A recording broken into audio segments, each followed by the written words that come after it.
Oke, assalamualaikum warahmatullahi wabarakatuh.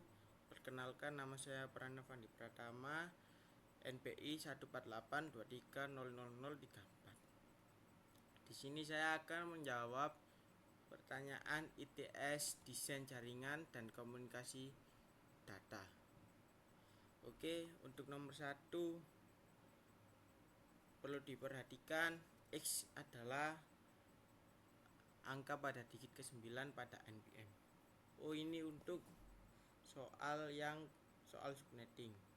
Oke, nanti saja kita akan menjawab soal arsitektur jaringan.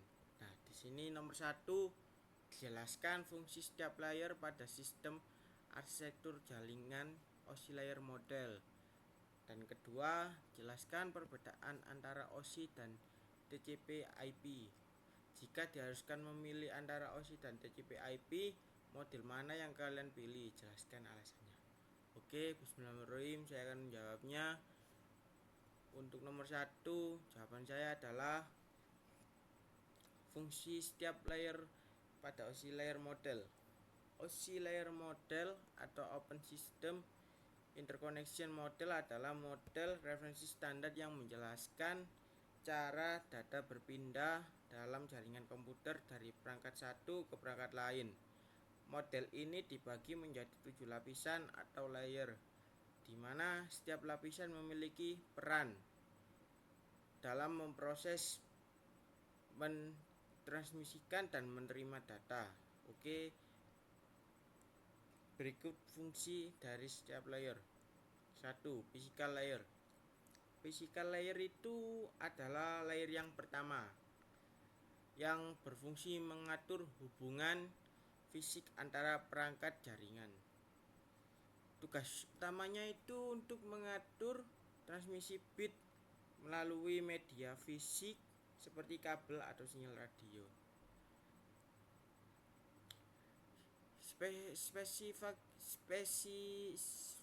Spesifikasinya mencakup perangkat keras termasuk konektor, kabel, dan standar sinyal.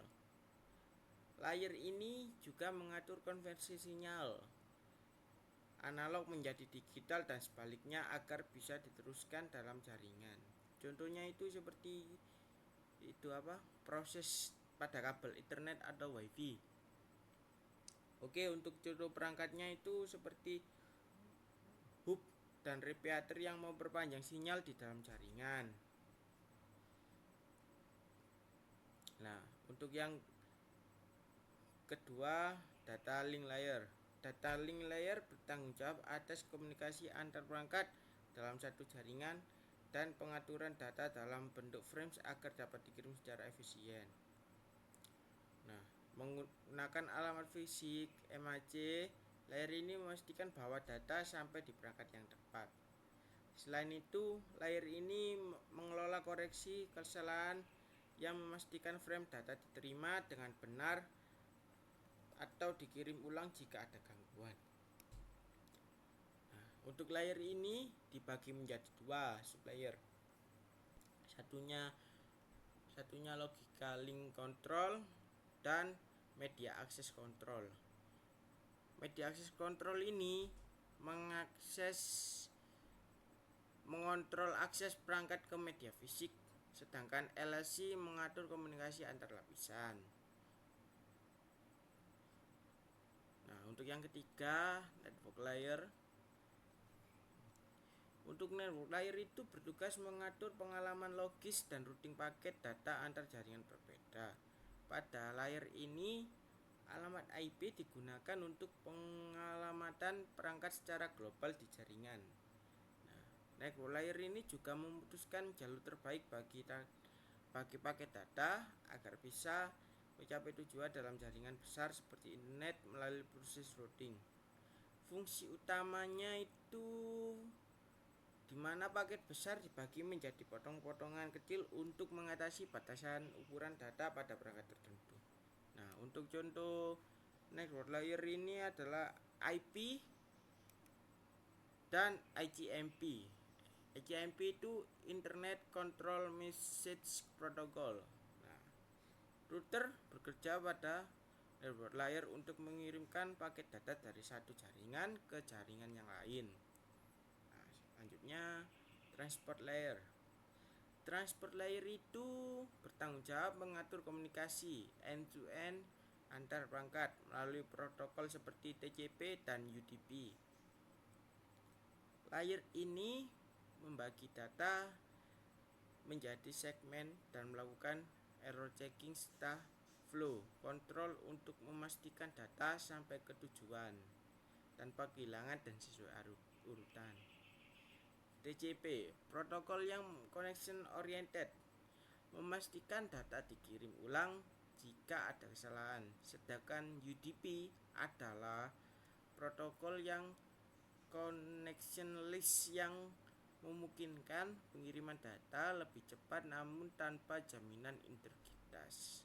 Nah, layer ini tuh mendukung multiplexing, yaitu proses menggabungkan beberapa aliran data dari aplikasi berbeda untuk dikirim melalui satu koneksi. Oke, sebelumnya saya cek dulu.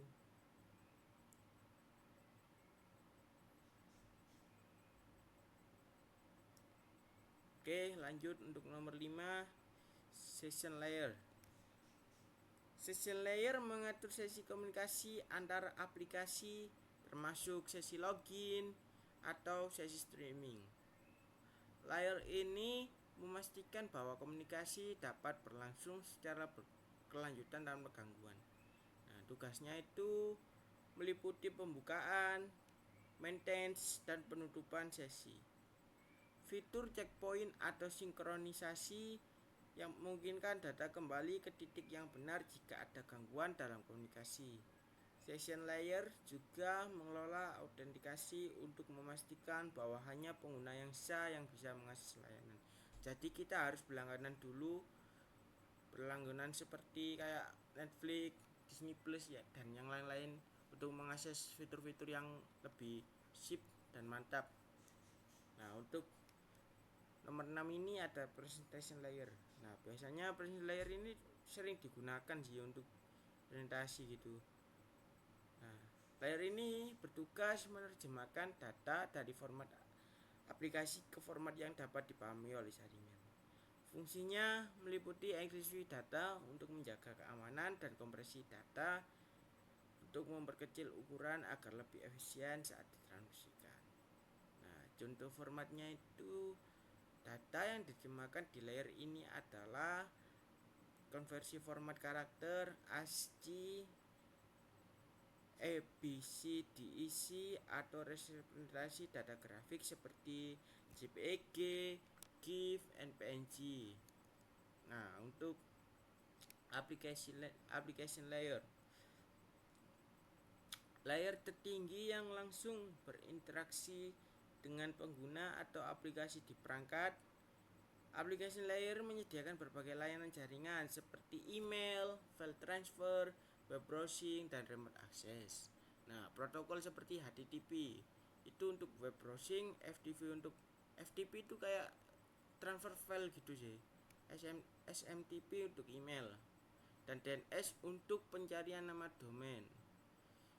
Bekerja di layer ini memastikan pengguna bisa mengakses layanan yang mereka butuhkan. Nah, application layer ini juga memungkinkan pengguna dan aplikasi untuk berinteraksi dengan jaringan secara langsung dan memfasilitasi berbagai protokol yang berbeda.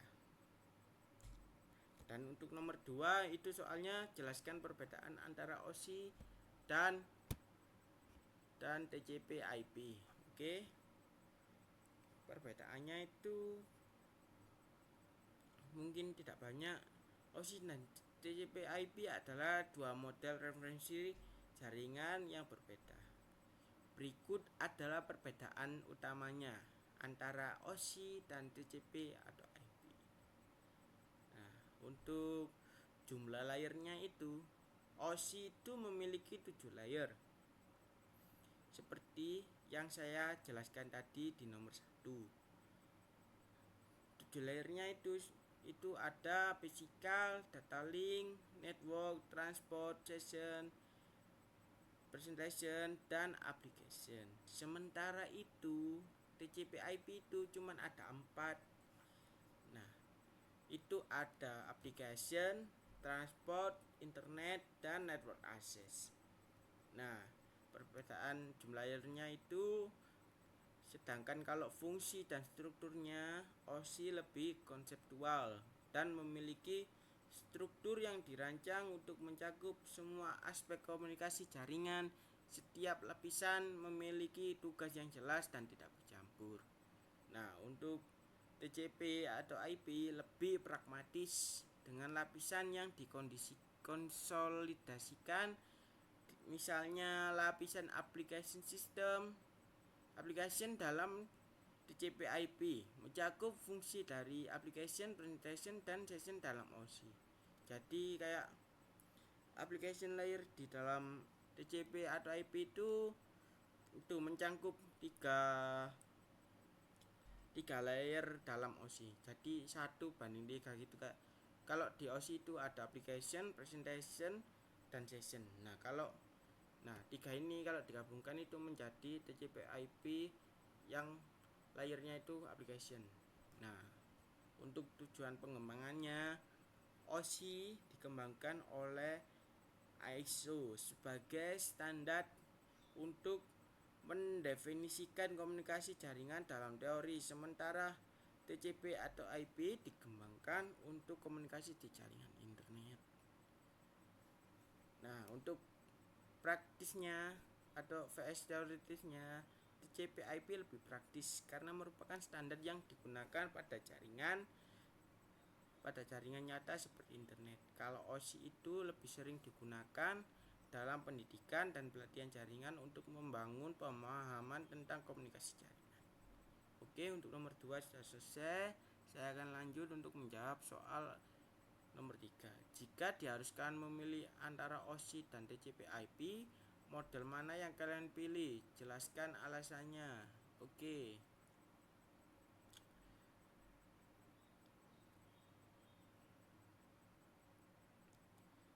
Jika harus memilih OSI dan TCP/IP, mungkin saya akan memilih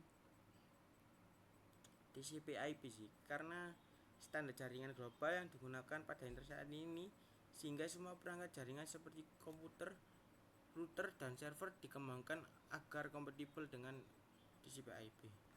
Nah, untuk kesederhanaan itu mungkin TCP/IP lebih sederhana daripada OSI sih. Kayak cuman hanya 4 layer gitu, kayak lebih sederhana dan fokus langsung pada protokol-protokol inti yang diperlukan dalam jaringan. Nah, sederhananya struktur ini memudahkan troubleshooting karena layer-layer langsung fokus pada protokol utama seperti TCP, UDP, dan IP tanpa melalui lapisan tambahan seperti OSI. Nah, untuk kemudahannya, karena model TCP/IP ini telah terbukti berhasil dan digunakan di seluruh dunia, perangkat jaringan dapat langsung kompatibel tanpa banyak penyesuaian. OSI meskipun menyediakan panduan teoritis yang baik, jarang digunakan dalam karena dukungan standar yang jelas dan hanya bersifat konseptual. Untuk efisiensi, sudah banyak sih teknologi dan aplikasi di internet itu dikembangkan dengan dasar TCP/IP seperti email, web browsing, dan streaming, sehingga menggunakan model ini memberikan efisiensi karena mendukung pengembangan teknologi jaringan yang lebih cepat dan stabil. Oke, soal arsitektur jaringan sudah selesai. Kita akan lanjutkan ke soal subnetting. Perlu diperhatikan, X adalah angka pada digit ke-9 pada NPM. Y adalah angka pada digit ke-10 pada NPM. Hasil pengerjaan berupa video dengan Kita akan lanjut ke soal subnetting. Anda diberi alamat jaringan 192.168.yx.0/24. Sebutkan berapa jumlah host network serta tentang IP untuk host. Nah, di sini kan saya Y-nya itu 4, kan saya NPI 34, jadi Y-nya 4, X-nya 3. Oke, untuk nomor 1, jumlah network saya itu kan karena alamat saya kan 192.168.43.0. Merupakan alamat kelas C dengan subnet mas per 24. Kita tidak melakukan subnet tambahan, oleh karena itu alamat ini berada dalam satu network. Jadi jumlah network adalah 1. Nah, untuk jumlah hostnya itu kalau per 24 itu memiliki 8 bit yang digunakan untuk host. Jumlah host per network dapat dihitung dengan rumus host. Jadi jumlah host per networknya itu 254. Jadi rentang IP-nya itu network address-nya itu 192.168.43.0. Nah, untuk alamat IP pertamanya itu 192.168.43.1 sampai alamat IP terakhirnya itu 192.168.43.254. Nah, untuk broker address-nya 192.168.43.255. Jadi rentang IP untuk host adalah yaitu 11 sampai 254. Jadi 192.168.43.1 sampai 192.168.43.254. Nah, nomor 2, Anda diberi alamat 172.16.0.0/16 jika dibutuhkan sejumlah X1 subnet 6/16 harus berubah menjadi subnet apa? Oke, saya akan jawab. Untuk mendapatkan 3 subnet, kita perlu menambahkan bit tambahan pada subnet max per 16. Dengan rumus kita menemukan bahwa karena memungkinkan kita mendapatkan minimal 3 subnet, jadi subnet max baru akan menjadi per 18. Jadi 16 tambah 2 gitu. Untuk pembagian subnetnya dengan subnet max per 18, kita bisa mendapatkan 4 subnet yang masing memiliki rentang alamat tersendiri. Setiap subnet akan memiliki 16.384 alamat IP dengan 16.382 yang dapat digunakan sebagai alamat host. Nah, subnet max per 16 diubah menjadi subnet max per 18 itu untuk menghasilkan minimal 3 subnet.